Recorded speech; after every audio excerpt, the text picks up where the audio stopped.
Bonjour à tous, bienvenue sur le podcast du MBA Marketing, Communication et Innovation de De Vinci Executive Education. Aujourd'hui, nous allons parler d'un sujet en plein essor, le retail média. Je suis Christelle Sanchez-James et dans le cadre de ma thèse, j'ai le plaisir de m'entretenir avec Kevin Legavre, expert du secteur et fondateur de NextGen Retail Consulting.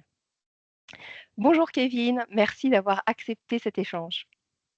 Bonjour Christelle, merci à toi pour l'invitation. On va donc commencer cette interview. Et donc ma première question, c'est déjà, Kevin, est-ce que tu peux te présenter et nous parler de ton parcours? Avec plaisir. Alors moi, j'ai un parcours très retail. J'ai passé plus de 10 ans chez Nielsen. C'est un des panélistes leaders du monde qui collecte à la fois des données de sortie de caisse chez les retailers, mais également des données consommateurs. Donc pendant 10 ans, j'ai travaillé chez Nielsen sur plusieurs postes.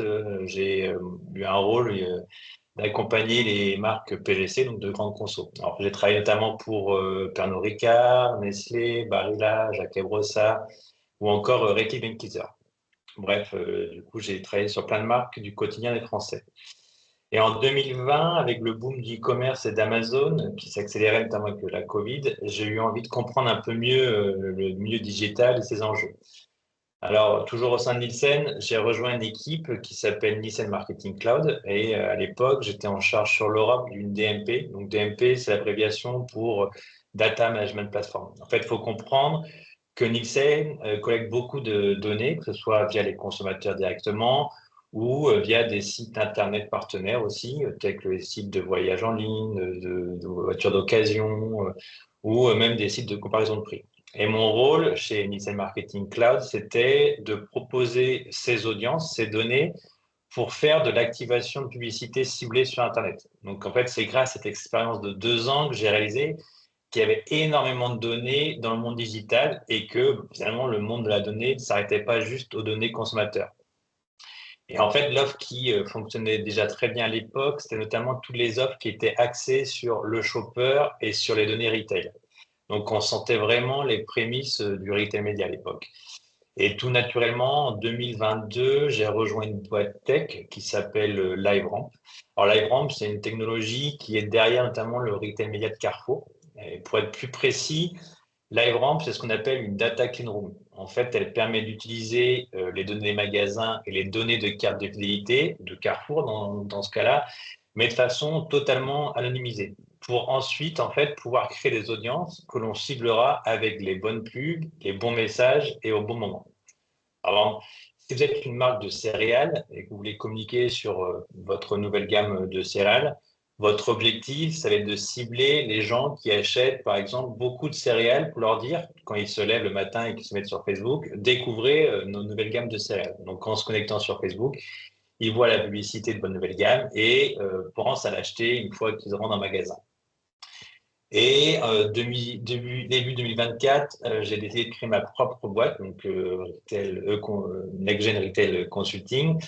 Mon pari, c'est d'aider les startups et les boîtes qui ont beaucoup de données à sauter le pas du retail média. Parce que c'est vrai que le retail média, tu l'as dit, mais on en parle beaucoup. On parle notamment du retail média comme la troisième vague de la pub digitale. Donc, il y a beaucoup d'intérêt.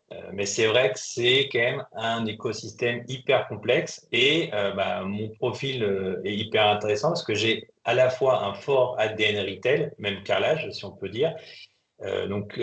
C'est pas du Amazon, mais vraiment du retail avec des notions de trade marketing, catering management. Mais j'ai également, grâce à mon expérience chez LiveRamp et chez Nielsen Marketing Cloud, des connaissances médias et programmatiques. Donc, ces deux expériences me donnent vraiment un profil intéressant pour accompagner ces clients. Parce que, je l'ai dit, c'est un écosystème hyper complexe avec plein d'intermédiaires. Donc, on va avoir d'un côté les retailers qui ont beaucoup de données et au bout de la chaîne, les annonceurs, les marques qui veulent faire de la publicité et du coup veulent parler à leurs consommateurs. Mais entre ces deux intervenants, il y a des plateformes tech qui ont la technologie. En ce moment, elles sont très américaines, mais il y a aussi des françaises. Elles ont la technologie pour cibler les bonnes personnes, pour pouvoir anonymiser, personnaliser les données, faire des analyses de comportement d'achat. Mais il faut également compter sur les agences médias. qui, elles aussi, sont là pour aider dans le choix stratégique. Donc, ma force, en fait, c'est de connaître le langage de tous ces intermédiaires, de connaître, de comprendre ces profils avec qui j'ai travaillé pendant plus de 15 ans. Donc, je comprends vraiment leur langage. Et mon rôle, c'est de faciliter la communication entre ces deux mondes qui ne parlent pas souvent la même langue. Et à travers mon consulting stratégique, je vais aider les startups qui ont des technologies incroyables et qui veulent se lancer sur le retail média. Alors, comment elles peuvent utiliser leur technologie, comment on incorpore de l'IA dans le parcours consommateur, comment on met en place des technologies d'encryptage de données, etc., etc.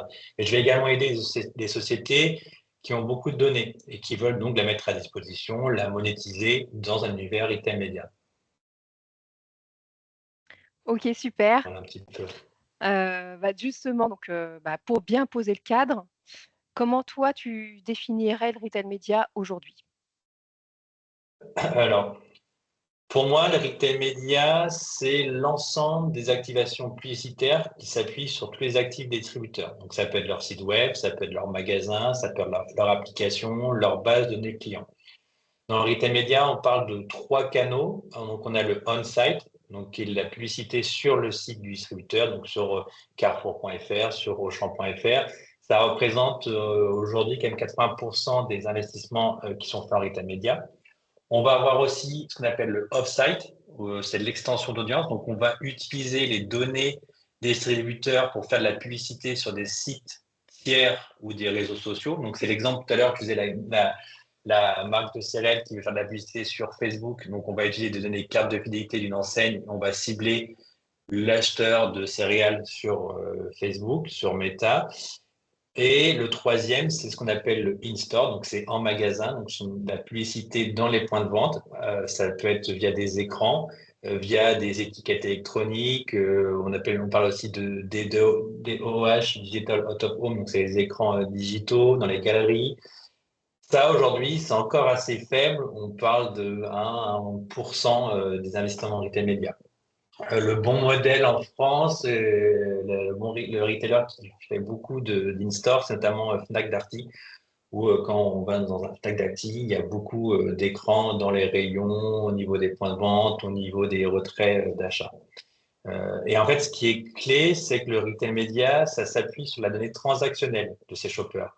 Donc, on ne parle pas seulement d'intention, d'intérêt, de comportement de navigation, mais vraiment d'achat réel. Et c'est ça qui le rend vraiment puissant.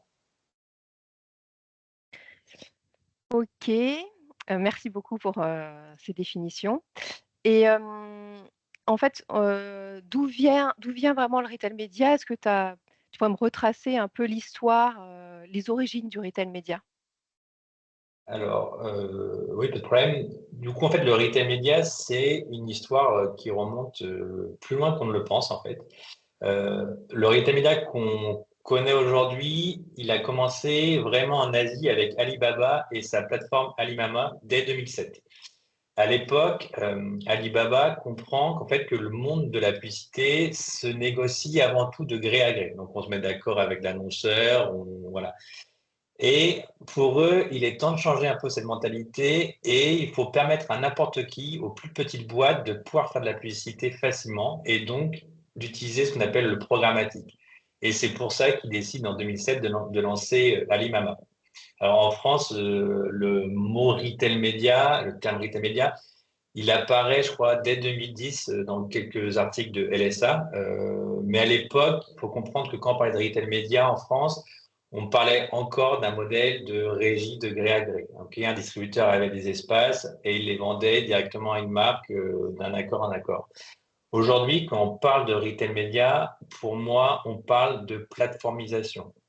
En fait, les retailers, elles ont pris la logique d'un Alibaba, d'un Amazon, et elles se sont plateformisées, notamment via des intervenants tech. Donc, on parlait de LiveRamp tout à l'heure, mais il y en a plusieurs. Alors, c'est souvent Silicon Valley, mais il y a aussi les françaises. Et grâce à ces intervenants tech, les retailers vont se plateformiser pour pouvoir proposer de la publicité facilement, de façon automatisée. Donc, c'est vraiment cette logique qui a initié un Alibaba en 2007 qu'on retrouve aujourd'hui dans le retail média en 2025. OK, super, j'apprends beaucoup de choses. Je pensais pas que ça venait de chez Alibaba, Bah, c'est vrai ouais. que souvent, quand on parle de retail média, on pense tout de suite Amazon. Amazon, c'est Ouais. à partir de 2012 qu'ils ont lancé ça. Donc vraiment, Alibaba était précurseur, parce que voilà, 5 ans plus tôt, en 2007, ils lançaient déjà quelque chose en Asie. OK. Très bien, donc la prochaine question, donc en fait, ma question c'est: en quoi le retail média se distingue des autres formes de publicité digitale? Donc tu y as déjà, je Ah, pense déjà un peu répondu, mais l'idée c'est de oui, ouais, détailler. tout à fait. C'est ce que je disais. Pour moi, la différence majeure dans le retail média, c'est vraiment la donnée transactionnelle issue de la carte de fidélité. Il faut comprendre que dans le retail, il y a encore 90% des achats qui se font offline. Donc offline, c'est-à-dire qu'ils se font en magasin, d'accord, en magasin physique. Donc, il y a une déperdition de l'info dans le parcours client. Il a peut-être vu une publicité sur Meta, mais finalement, il va aller en magasin physique pour acheter, parce que l'achat se fait vraiment en magasin. Donc, c'est vraiment le retailer qui va savoir s'il y a eu ou non un achat grâce à sa carte de fidélité. Et en fait, c'est ça qui est beau dans le retail média en GMS, c'est que dès qu'on passe en caisse, en fait, on donne souvent sa carte de fidélité. En plus, maintenant, il suffit juste d'avoir un téléphone, parce qu'on a de plus en plus une carte digitale via une appli du retailer ou dans son wallet. Donc, il y a de plus en plus de gens qui donnent leur carte de fidélité et ça donne une information intéressante, une information de comportement d'achat qu'on va pouvoir utiliser dans le retail média. Donc, le retail média, il va pouvoir compiler toutes les infos qu'ils ont et on va avoir une chaîne de valeur à la fois online et offline. Donc, on parle plus seulement de cookies tiers ou d'intention d'achat, de surf sur site internet, mais vraiment de comportement d'achat. J'insiste beaucoup parce que pour moi, c'est la vraie force du retail média. C'est en soi, le retail média va réussir à allier tout ce qui va être exposition média. Donc, on sait si la personne a vu la publicité sur son Facebook, sur le site du retailer, et même si elle a cliqué dessus. Mais on va pouvoir relier ça aussi à un comportement d'achat en magasin. OK? Donc, quand une personne, par exemple, achète des croquettes tous les mois avec sa carte de fidélité, on sait qu'elle a un chien parce qu'elle achète des croquettes tous les mois. Donc l'achat lui, ne ment jamais, c'est une vérité absolue. Et c'est une donnée réelle qui est fréquente parce qu'on fait souvent des achats, pour savoir, par exemple, un achat de yaourt, c'est toutes les semaines. Et en plus, c'est déterministique, d'accord? Donc c'est la personne qui a fait l'achat. Donc tout ça, ça change beaucoup de choses pour à la fois le ciblage, la personnalisation, mais aussi pour la mesure. On va savoir si la personne exposée à la campagne a effectivement acheté le produit. Donc, le retail media, c'est extrêmement puissant aussi pour calculer la performance. En fait, toute la force du retail media, c'est de créer une boucle fermée. On peut cibler un segment, pousser un message particulier et bien précis, et en plus mesurer l'achat. Et il y a peu de leviers digitaux qui permettent d'avoir une telle boucle complète. Et en plus, comme on le disait, on peut croiser différentes sources, que ce soit online, donc tout ce qui se fait sur Internet, mais également offline, tout ce qui se fait en magasin. Et ça renforce encore plus la précision et la pertinence.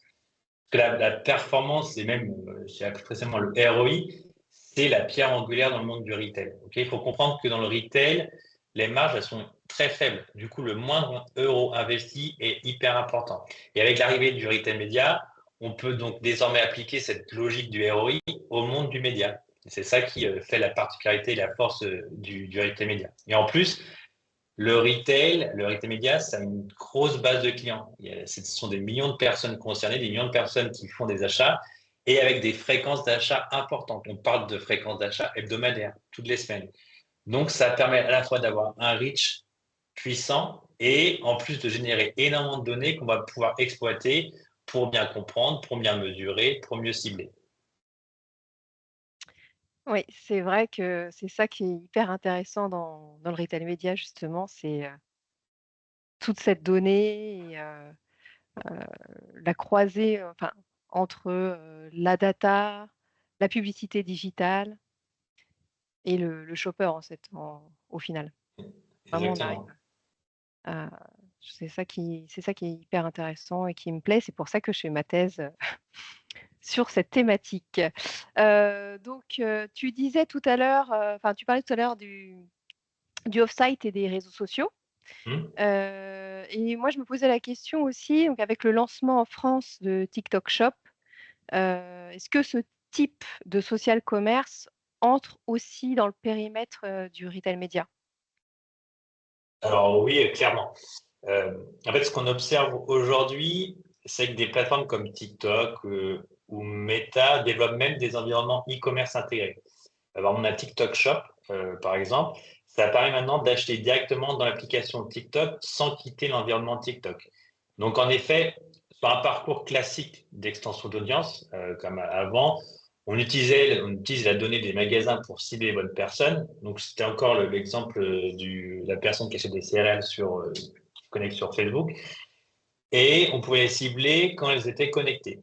Sauf que les réseaux sociaux se sont sûrement dit, mais en fait, je pense que je perds beaucoup de business parce qu'une fois que les gens cliquent sur la publicité sur TikTok, en fait, elles atterrissaient sur le site du retailer, d'accord? Et les réseaux sociaux, du coup, perdaient une information qui était primordiale et que j'ai pas arrêté de dire tout à l'heure, mais c'était vraiment l'information sur l'achat. Donc, je pense aussi que c'est pour ça que des TikTok ou même des Meta ont lancé ce genre de plateforme TikTok Shop pour pas perdre ce lien avec l'achat. Parce que quand on réfléchit, on parle du retail média comme de la troisième vague du digital. Donc, si on se remet un peu l'histoire de la pub digitale, la première vague, c'était l'arrivée de Google. La deuxième vague, c'était l'arrivée de Facebook et les réseaux sociaux. Et du coup, le retail média de la troisième vague, ça peut être éventuellement un danger pour ces réseaux sociaux. Donc, logiquement, elles veulent aussi bénéficier de cet engouement. Donc, c'est pour ça qu'on voit des TikTok, des Meta pousser beaucoup pour l'intégration de Shop dans leur plateforme directement. Donc, j'ai envie de dire que le social commerce s'aligne de plus en plus avec la logique du retail média. Donc, comme ça, elle maîtrise l'audience, elle peut avoir cette boucle fermée entre exposé et conversion et même achat, parce que comme les gens ne quittent plus la plateforme ou le réseau social, elles ont l'information aussi sur le fait que le produit a été acheté. OK, très intéressant, merci. J'ai donc une autre question, c'est au sujet de l'intelligence artificielle. Quels sont les usages, actuels de l'IA dans le retail média? Alors, comme j'ai dit tout à l'heure, dans le retail média, il y a énormément de données. Donc l'IA, ça va être une force en soi qu'elle va permettre d'analyser aussi toutes ces grandes quantités de données, chose qui est presque humainement impossible. Donc l'IA va amener une vraie efficacité sur l'analyse des données, sur l'analyse des comportements des gens. Ça va permettre de créer des modèles. Ça va permettre aussi de proposer via l'IA parfois des bonnes offres au bon moment, au bon endroit. Aujourd'hui, l'IA est quand même elle est partout et même si elle est parfois peu visible. Par exemple, si je prends la personnalisation, aujourd'hui, l'IA, elle est utilisée pour faire des recommandations de produits intelligentes. Ok, donc quand vous êtes sur le site du retailer, vous pouvez chercher des yaourts et du coup, vous allez avoir dans la barre de recherche des produits qui sont proposés. Ça, l'IA va utiliser aussi votre comportement et vos achats passés pour pouvoir ranker les bons produits. Après, il y a aussi un business model par rapport à du sponsoring de produits, mais l'IA aussi va peut-être vous pousser des publicités sponsorisées qui vous intéressent plus que d'autres personnes. Dans la création du contenu aussi, on peut voir l'importance de l'IA parce qu'il y a certaines enseignes ou marques qui commencent à générer automatiquement des variantes de fiches produits, d'accord, ou des bannières personnalisées. Tout ça grâce à des outils dopés vraiment à l'IA. Il y a Canva, par exemple, qui propose aujourd'hui l'IA générative pour automatiser des formats, des contenus de publicité. Euh, je parlais d'algorithmes, mais c'est vrai que l'IA aussi, elle est présente dans l'optimisation des plateformes, des campagnes. Euh, Ça va créer des algorithmes puissants pour ajuster les enchères, pour ajuster les bons emplacements, pour pousser les bons messages en temps réel. Et je pense que même demain, on pourrait imaginer des IA qui vont générer des campagnes retail média complètes, d'accord, du ciblage à la création à l'activation. Et c'est pas une science-fiction, on le voit déjà avec des agents IA qui permettent de faire tout un process d'achat en faisant de la tapisserie, il va chercher de la colle, va chercher des tapisseries. Donc on voit que c'est pas de la science-fiction et que ça commence à arriver. Donc l'IA est déjà présent, pardon, et va être encore plus présente dans l'avenir. Tout à fait, je suis complètement d'accord. J'ai une autre question. sur les achats en retail média, les achats médias, comment ça fonctionne et quels sont les modèles économiques? Alors, on voit, il y a plusieurs modèles, toujours avec beaucoup d'intermédiaires. Alors, le modèle idéal, ça serait celui du ce qu'on appelle le self-service à la Amazon. En gros, le self-service, c'est quoi? C'est la marque accède d'elle-même à une plateforme, elle sélectionne d'elle-même son audience, elle choisit elle-même son message, elle active elle-même sa campagne et elle a accès directement à la mesure. Tout ça de façon automatisée. Donc ça, c'est du self-service. Dans la pratique, c'est encore peu répandu parce que c'est vrai que c'est compliqué quand même. Pourquoi c'est compliqué? Parce que il faut que les équipes elles soient formées, donc c'est pas toujours le cas. Les plateformes elles peuvent changer d'un retailer à l'autre, donc il faut aussi bien maîtriser la plateforme du retailer A, du retailer B, etc. Donc dans la réalité aujourd'hui, on a encore beaucoup de ce qu'on appelle managed service. Le managed service, qu'est-ce que c'est? Le match service, en fait, l'annonceur définit un budget, il envoie un brief à une régie retail média, et c'est cette régie retail média qui va opérer la campagne de bout en bout, d'accord? Et donc celle qui va créer les audiences, qui va activer les audiences dans les bonnes plateformes, et même à l'issue de la campagne, elle va parfois envoyer un reporting, c'est ce qu'on appelle un bilan de campagne.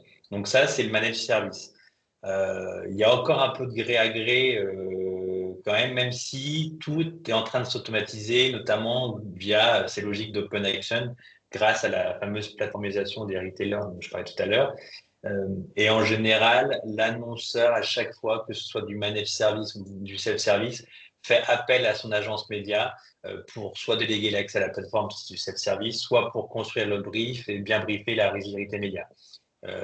Parce que c'est vrai que c'est complexe, il y a plein d'acteurs avec différents modèles, donc au moins les agences médias, elles ont l'habitude.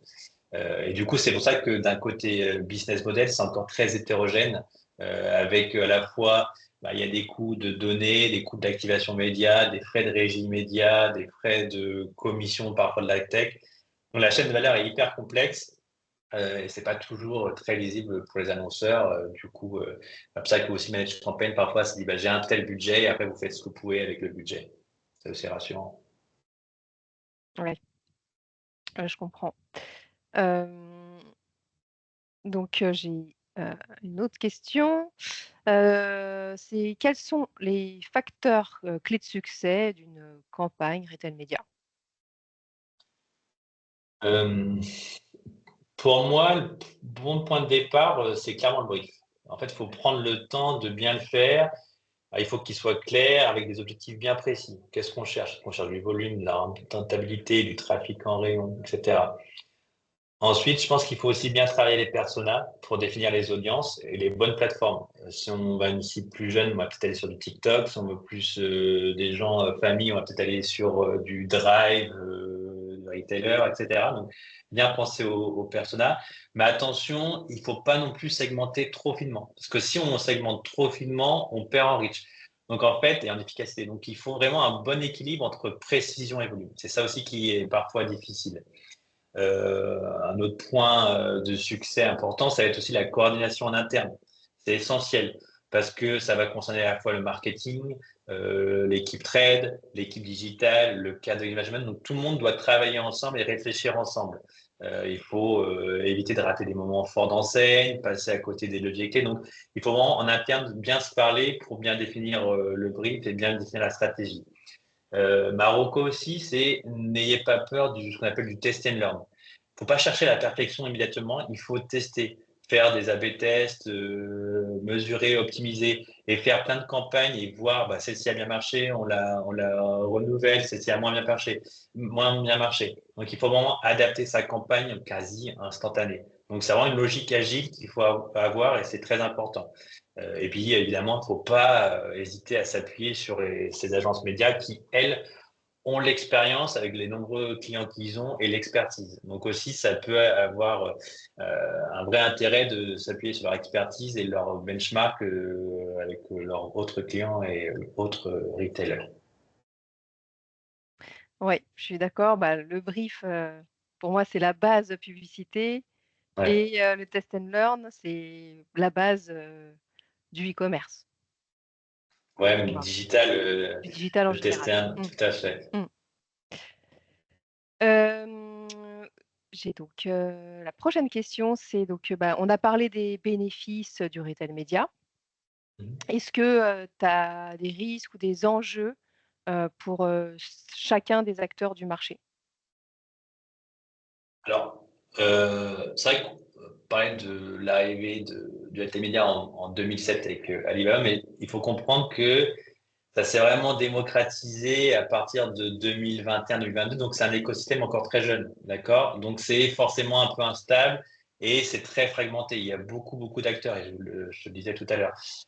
Donc du côté, pour moi, des annonceurs, le vrai enjeu, c'est un enjeu de compréhension.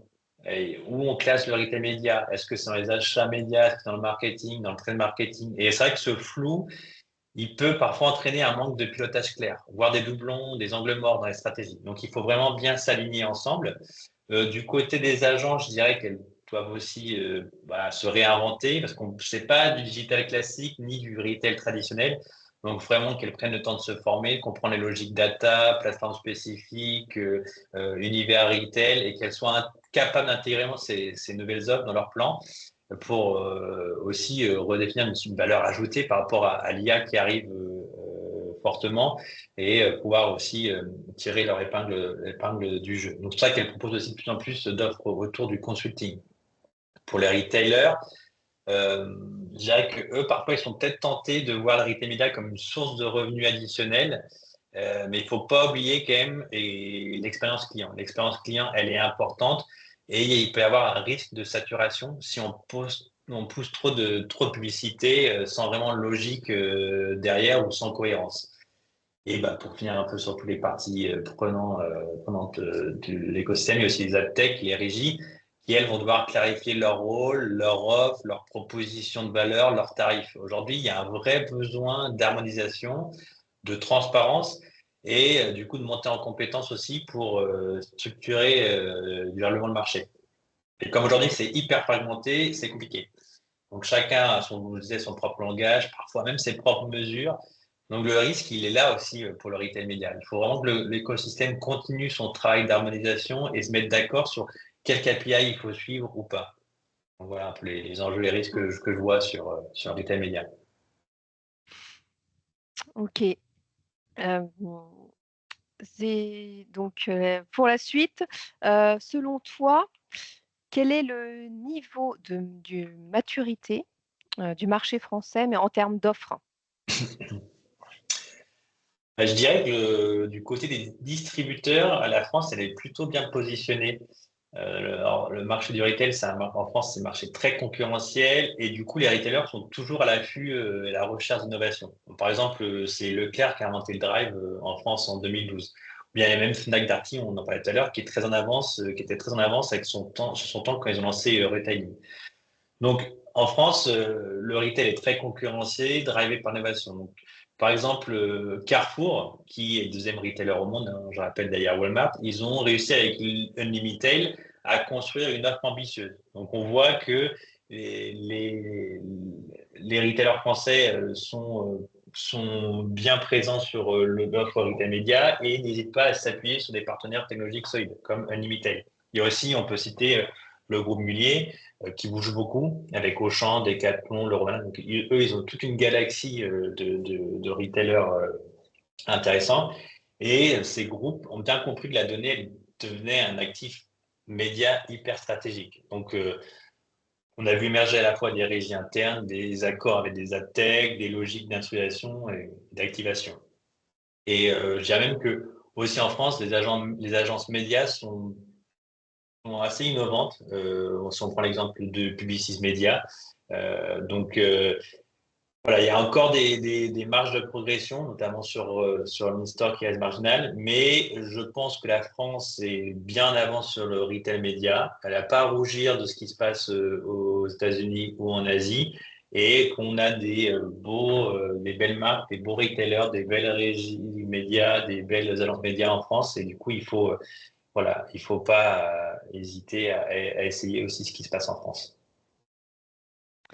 Donc toujours, en termes de maturité, Comment toi, tu perçois le niveau de maturité des annonceurs donc et des distributeurs autour du retail média? Là, je parle plutôt, en termes d'organisation, des compétences, de la compréhension du retail média, hein, tout simplement et même aussi, en fonction des appétences digitales. Parce que, bah, le niveau de maturité certainement, au sein des entreprises, c'est pas forcément, le même ou au sein des différentes fonctions aussi, Mhm. dans les entreprises. Alors là, je serais un peu plus contrasté, même s'il y a quand même des progrès depuis 5 ans. Mais ce qui est compliqué, c'est qu'on est sur deux mondes un peu différents au début, avec le monde du retail et le monde du média. Donc, ça a amené de gros changements, notamment d'un point de vue organisationnel. Je disais tout à l'heure, bah, on voit hein, les agences médias commencent à être matures, elles ont embauché des profils peut-être un peu plus retail que médias pour s'adapter à cette offre retail média. Du côté des retailers, ça a amené des vrais changements d'organisation, même si encore aujourd'hui, la partie achat négo, elle est vraiment cloisée de la partie retail média. Mais alors ça, jusqu'à quand? Est-ce que ça va durer ou pas? À voir. Euh, et côté annonceur, la maturité elle est un peu moins forte que ce qu'on peut avoir chez les agences médias et les retailers. Il y a encore beaucoup d'annonceurs qui ne savent plus pas trop où placer les retail médias dans leur organigramme. Est-ce que c'est une problématique qui concerne plutôt le trade, le média, le digital? Donc c'est encore des univers qui fonctionnent en silo, même si on voit chez de plus en plus d'annonceurs des équipes retail média qui commencent à se structurer. Donc c'est en train de bouger. Il y a clairement besoin d'une organisation adaptée en interne chez chacun d'entre eux. Et il y a aussi besoin de profils un peu plus hybrides qui comprennent les deux mondes pour faire le lien entre le commerce, la data et le média. Alors, je pense que c'est une question de temps hein, parce qu'aujourd'hui, les profils commencent vraiment à monter en compétences et je ne serais pas surpris que d'ici 2 ans, les profils, l'organisation reflètent mieux la réalité actuelle du retail média. Et après, clairement, il y a aussi une courbe d'apprentissage qui est en train de se faire, que ce soit sur les outils, sur les KPI, sur les logiques d'attribution. Donc, il y a certains annonceurs qui commencent vraiment à monter en compétences avec l'aide des agences ou encore, bon, il y a voilà, ceux qui sont vraiment montés en compétences, ceux qui sont au milieu de la courbe et ceux qui commencent tout juste. Mais voilà, ça va. On peut plus échapper aujourd'hui au retail média quand on est un annonceur et encore plus un annonceur de grande conso. Merci. Il nous reste encore quelques questions. Donc, la suivante, c'est celle-ci. Donc, est-ce qu'on a observé toujours sur l'impact en fait, du retail média, est-ce qu'on a Mm. observé un transfert de budget, heu, vers le retail média? Enfin, comment, à ton avis, enfin, comment ça s'est, opéré? Mm. Alors clairement, il y a eu un transfert de budget. Bon, déjà, ce qu'on constate, c'est que les investissements en retail média ne viennent pas d'un budget additionnel, ok? Donc ça vient d'un arbitrage, un vrai arbitrage. Et aujourd'hui, ce qu'on voit, c'est qu'une partie du budget, elle est prise sur le budget du marketing classique. Donc, en gros, on dit que 50% proviendrait de la télé, des budgets qui sont alloués à la télé linéaire, aux publicités de télé linéaire. Il y a une autre aussi qui est prise sur le budget digital, donc ce qui était dépensé dans le search, dans des Google, dans des choses comme ça, dans des activations programmatiques ou dans des réseaux sociaux. Et une troisième poche qui est utilisée, c'est notamment la poche du trade marketing. Donc, en fait, ce qui est intéressant quand on voit que ça vient un peu de différents budgets, différentes poches, c'est que ça oblige les marques aussi à justifier très précisément leur choix. Donc, elles ont besoin d'indicateurs de performance très concrets. Okay, c'est pour ça qu'il y a une pression accrue sur les ROI, sur l'attribution, sur la preuve d'incrémentalité. Et c'est pas forcément évident à mesurer, hein, mais c'est une exigence croissante à la fois des directions marketing et financières. Ok, il dit bah, ok, tu veux investir en retail média, mais prouve-moi que ça ramène aussi de l'argent. Donc ça pousse aussi à mieux intégrer les retail médias dans les plans d'ensemble. OK. Et donc, pour finir, on va parler un peu de perspectives. Donc, quelles sont pour toi les grandes, perspectives ou les enjeux du retail média, hem, au sein de l'écosystème de la grande distribution alimentaire, pour les années à venir? Alors, pour moi, et son avis personnel, mais je pense que l'in-store, donc ce qui se fait en magasin, l'activation en magasin, c'est vraiment le prochain grand chantier. Aujourd'hui, on le disait tout à l'heure, ça représente vraiment une part infime des investissements numériques et médias, 1%. Mais pour moi, ça a un potentiel énorme parce j'en ai parlé, hein, grâce aux écrans digitaux, aux étiquettes électroniques, aux capteurs, on peut imaginer qu'on pourra faire de plus en plus des activations ultra ciblées en point de vente, ok, avec une logique peut-être programmatique même en open action. On pourrait avoir un écran digital en magasin avec, je sais que les gens snackent beaucoup dans mon magasin entre midi 30 et midi 45. Je vous propose, vous êtes une marque de chips, d'activer cet écran entre midi 45, midi 30, midi 45. Ok. Et en plus, pour moi, pour de nombreux retailers, c'est un vrai levier différenciant par rapport à Amazon. Parce qu'Amazon, ça reste très digital, tout se fait sur Internet, voilà, en ligne. La force de beaucoup de retailers, c'est d'avoir aussi leur magasin physique. Donc, c'est un levier fort de théâtralisation. Les magasins sont déjà très bien théâtralisés, mais on peut imaginer que ça pourrait se théâtraliser avec plus d'outils digitaux. Ok, il y a aussi ensuite l'IA qui pourrait tout transformer. On parlait, hein, d'automatisation des campagnes, automatisation des créations, recommandations, dynamiques. Voilà. On va sûrement assister à une convergence entre retail média, CRM, média planning, avec des plateformes qui seraient capables d'orchestrer tout ça en temps réel. Il va y avoir aussi un travail d'harmonisation des KPI pour que les marques puissent comparer les performances entre enseignes. Donc, je pense que le retail média est en train de passer d'un sujet encore expérimental à un vrai levier stratégique et qui va être au cœur des relations entre les marques, distributeurs et consommateurs. Euh, voilà, il y a aussi, le retail média va peut-être euh, voilà, pousser encore plus sur des canaux qu'on ne connaît pas encore. En dehors de la recherche web, on pourrait avoir des IA agentiques qui vont automatiser les propositions, les sponsoring de marques via par exemple, OpenAI ou des choses comme ça. Mais voilà, après, faut pas oublier que la mesure, c'est encore quand même le défi sur le court terme. Il va se passer plein de choses sur le long terme, mais la mesure, c'est un vrai défi. Il faut homogénéiser les KPI. Alors, il y a un vrai travail, hein, qui est entrepris depuis 1 an avec l'Alliance digitale en France.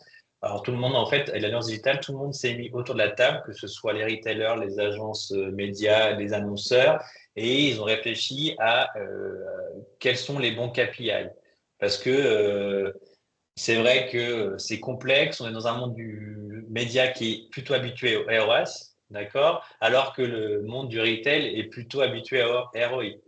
Donc, c'est pas parce que je fais de la publicité que les gens ont forcément acheté mon produit. Donc, il y a des logiques un peu différentes et il y a encore vraiment besoin de se mettre d'accord. Et en plus, je sais que c'était aussi un écosystème assez jeune.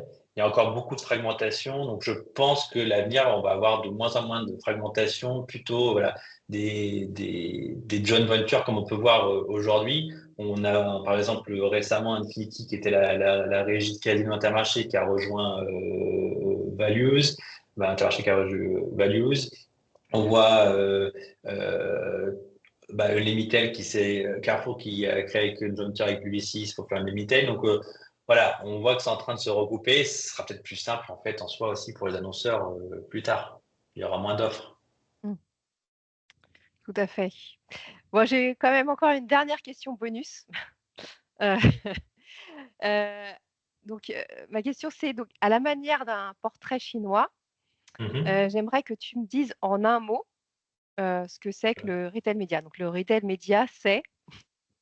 Alors, c'est pas facile. En un mot, je dirais que le retail média, c'est la pertinence. Parce qu'en fait, on donne le pouvoir aux marques de communiquer vraiment avec le shopper au bon moment en se basant sur ce qu'on appelle la vérité ultime, qui est son comportement d'achat. Donc oui, je dirais le retail média, c'est la pertinence. Très bien. Eh bien, bah, merci beaucoup Kevin, De pour, ton rien, temps plaisir. et tous ces éclairages très précieux pour moi et pour ma thèse. Voilà, merci. Voilà, c'est la Merci fin de Christelle. ces merci beaucoup. C'est la fin de cet épisode. J'espère que vous avez appris autant que moi, sur le retail média au fil de cette discussion. À bientôt. Au revoir.